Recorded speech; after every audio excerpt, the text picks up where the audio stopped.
Lukman, kuelekea kwenye hii ofa, wakati tunafungua kibegi, hebu tupatie mashairi pia ambayo yatakuwa yanasindikiza Ayubu Sharukindo kwenye ufunguzi wa kibegi na kila ambacho kipo ndani.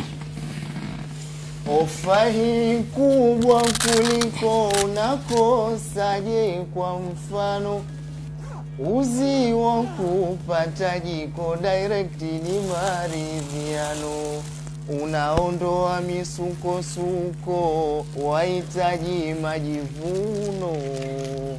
Ofa hii kubwa kuliko unakosaje, kwa mfano Azamu hii inawambia balagha lake ni zito, msimu tumedhamilia watakiona cha mocho, vifaa vilivyoingia ni mwendo wa mkongoto, timu bora bidhaa bora ni hatari zaidi. Yani msimu tumedhamilia timu bora bidhaa bora, uwanjani tuko vizuri na kwenye mambo ya jezi pia tuko vizuri. Kwa maana hiyo kila alichokuwa nakizungumza Ayubu Sharukindo ni kwamba mtu atakayenunua hii anapata hii.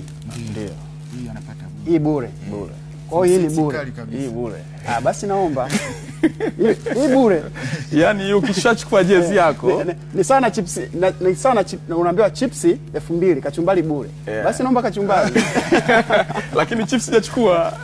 Chips sijachukua. Mimi nachukua bure. Ni bidhaa nzuri. Binafsi ni jezi ambayo inauzika popote na watu wanaifahamu. Hii ambayo t-shirt ambayo inatolewa bure ama inaambatanishwa sehemu ya manunuzi ambayo utayafanya kwenye jezi ya Azam. Kwa nini imekuwa hii au ni t-shirt tofauti? Zipo tofauti. Kuna hii hapa ambapo mnunuaji anaweza akachagua. Okay. Mtazamaji wa Azam, unaweza ukashuhudia kile ambacho kinazinduliwa hapa. Ni uzinduzi wa ofa maalum kuelekea na mashindano ya Azam FC ambayo inaenda kushiriki ligi ya kombe la shirikisho barani Afrika. Hizi jezi, hiyo jezi ya kati, hiyo jezi ya kati na yenyewe ni miongoni mwa jezi ambazo zinatolewa bure. Inauzwa. Hiyo inauzwa. Hii ni jezi ya msimu uliopita.